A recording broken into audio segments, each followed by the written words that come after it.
It's a BumbleKast Mini, sponsored by Ninanyun. Assuming Shadow had never lost his memories and right from the start knew Maria wanted him to bring hope to humanity, how would that have affected his relationship with Sonic, if at all? Would getting off on the right foot have made them better friends, or are they simply destined to be the way they are? I am not sure, because so much of Sonic Adventure 2 was built on Shadow's revenge plot. Like, you've got Eggman unlocking the hushed casket and Shadow popping out, and he's playing Eggman from the very beginning. So if Eggman lets him out and Shadow's like, hi, like, none of this, you've released me, my master. I will grant you one wish. You know? I miss that level of fun from Shadow, you know? And he wouldn't cooperate with Eggman from the start. You know, he wouldn't really be friends with Gun either, but he would just kind of be off doing his own thing. There would be no reason for him to cross over with anyone in the cast to get to know them or have any relationship, let alone conflict. Mm-hmm. I don't know, at that point, you just kind of become a cryptid. Well, I mean, kind of is already, but even more so. Frontiers is full of a lot of meaningful interactions and moments of character development for Sonic and his friends. What if Shadow was in Frontiers, stuck in cyberspace on an island like the rest? Assuming he had no restrictions and can do whatever you want, how would this go? What would his interaction with Sonic and Sage have been like? What would have been his little moment of development?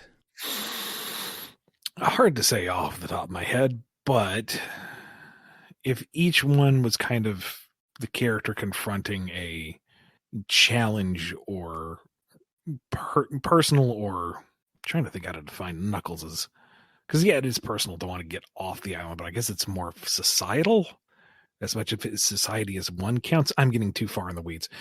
Point is, what is it about Shadow that could be examined and turned on its head a little bit, or moved forward to a degree?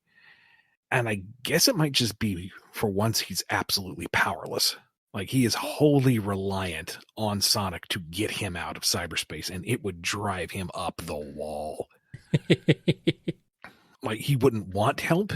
He, out of, you know, his own self-sufficiency and pride, and the fact that he would have to accept help so that he can move forward and, you know, do what he needs to do. You know, having that slice of humble pie might be the direction to go. And Sonic, being Sonic, wouldn't necessarily be gracious at first. Mm-hmm. But, you know, the reason why he is a hero is because he is so supportive of those in need.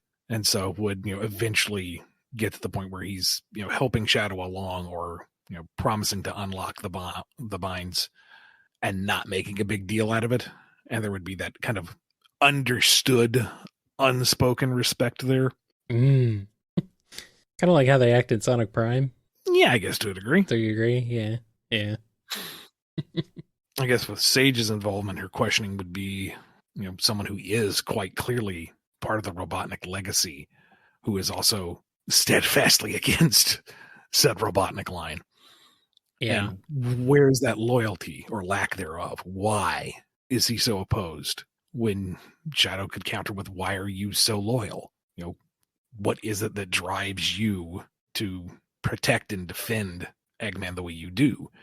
Causing Sage to look inward and say, why do I do this? Is this just programming, or is there something more? Turns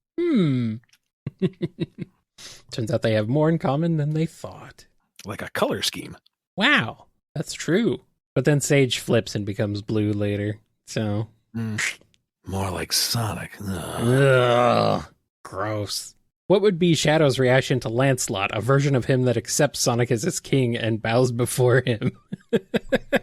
Oh boy. Dismissive. That's not him. That's someone else. He's going to live his own life. Yeah. Not bogged down by that ugly armor. It's a Spider-Man meme, pointing at each other meme.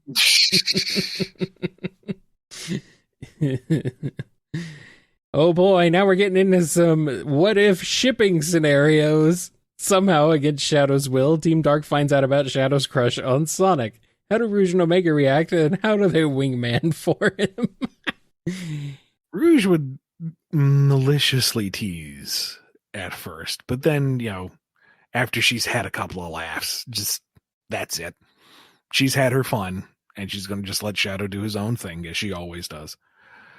Omega, I don't think cares.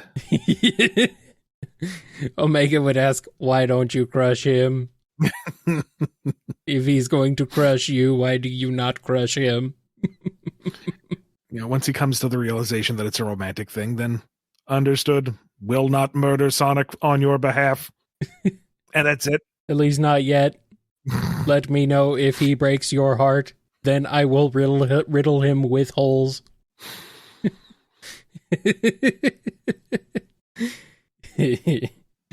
What would be Sonic's genuine reaction to finding out how Shadow feels? Would he run away? Would he be chill about it? Or would he use this information to make Shadow's life miserable for the rest of his existence? I mean, he hasn't really been forthcoming with his relationship with Amy. I don't imagine he'd be very different with anyone else. So if he were to discover that there was that, and even whether or not it was reciprocated, I just don't think he would deal with it directly. Like, maybe a couple of snide comments just to get under Shadow's skin, but he does that anyway. I was going to say, how's that any different than normal? And that's what Shadow likes, and he hates that he likes it. Poor Shadow. They're already an old married couple, and they haven't even gone on a date yet. Well, maybe they have. Depends on how you interpret a date.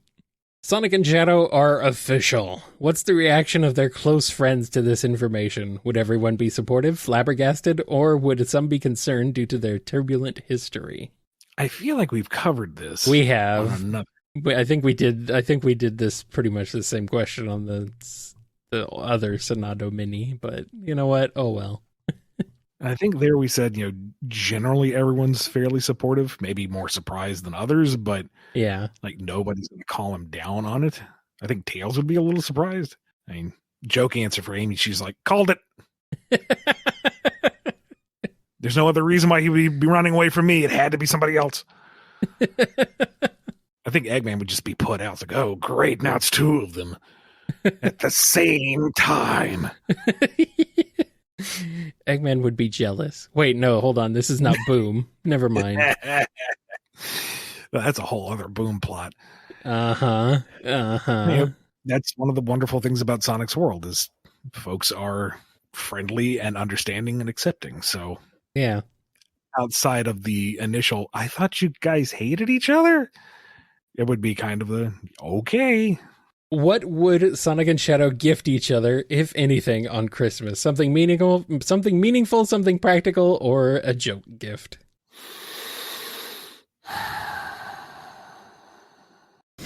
Well, we know Shadow would have to ask Rouge. Yeah, and I think ultimately in the end it would just be a gift card. And Sonic probably has to ask Amy. Sonic, I think, would manage to find a gift that is both a joke and practical. A Chaos Emerald. Something that Shadow would initially sneer at because, of course, you got him a gag gift for the holidays. But then he realized, oh, wait, no, I can use this. But you made it a joke to begin with just to get that reaction. Damn you, Hedgehog. Damn you, this is why I love you. Damn it, why do I love you? Yep. I hate that I love that hedgehog. It's gonna be what he's gonna say. Sonic and Shadow attend couples therapy. What kinds of issues and complaints would they bring up about each other? Will they overcome this trouble in paradise? I think the most outlandish thing about this question is getting the two of them to actually go to couples therapy. Like either of them actually showing up. Yeah. Even in the same room and addressing that there even is an issue. Yeah. Not the couples thing. Whatever. Getting them to sit down and talk their feelings. No, that strains credulity. Who even is the therapist? Amy. I guess. What is this? Anyone's going to be a love guru out of the cast. It's Amy. She's going to fix things. This is another Boom episode.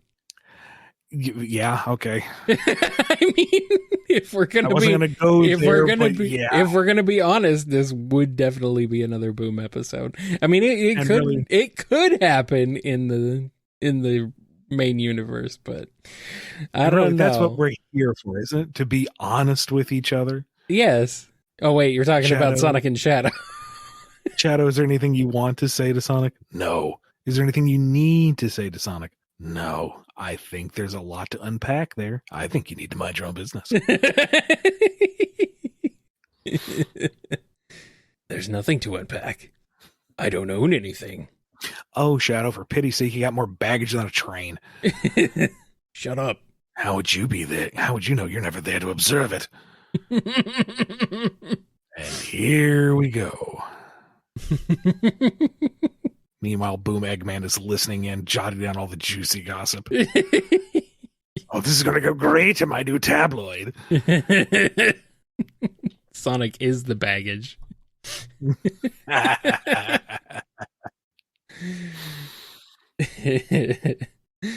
Otherwise, you could say that Boom Eggman would be the therapist. He is the only doctor. Maybe that's the B plot, is he's insulted that they didn't come to him. Why are they going to Amy? He's the one with the doctorate. He's trying to storm the counseling session and kick her out. Let me help you. He manages to get into the office right when Sonic and Shadow finally unbottle, so they don't even notice what's going on. They're ranting at each other while Eggman and Amy are pulling a Looney Tunes routine, swapping each other out of the chair. Yep.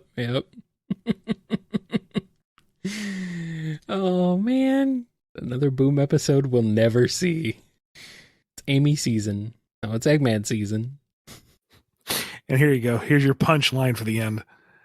By the end of it, they agree that they need a break and they're going to start seeing other people. And they both show up at Knuckles' doorstep at the same time. Oh, no.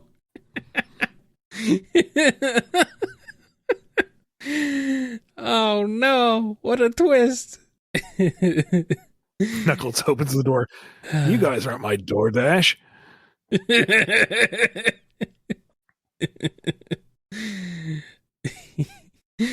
Oh, man. Well, we only have one more question, so let's get to it. Final question. Ian and Kyle, how are you doing? I'm okay. I am thoroughly entertained. I'm glad. All right. Are we done here? I think we're done. Thank you to Nindimmune for sponsoring this episode. If you want a BumbleKast Mini of your own, head over to patreon.com/BumbleKast, Ko-fi.com/BumbleKast, or become a YouTube member. Be good to yourselves, be good to each other, and we will see you next time on the BumbleKast. Catch you next time.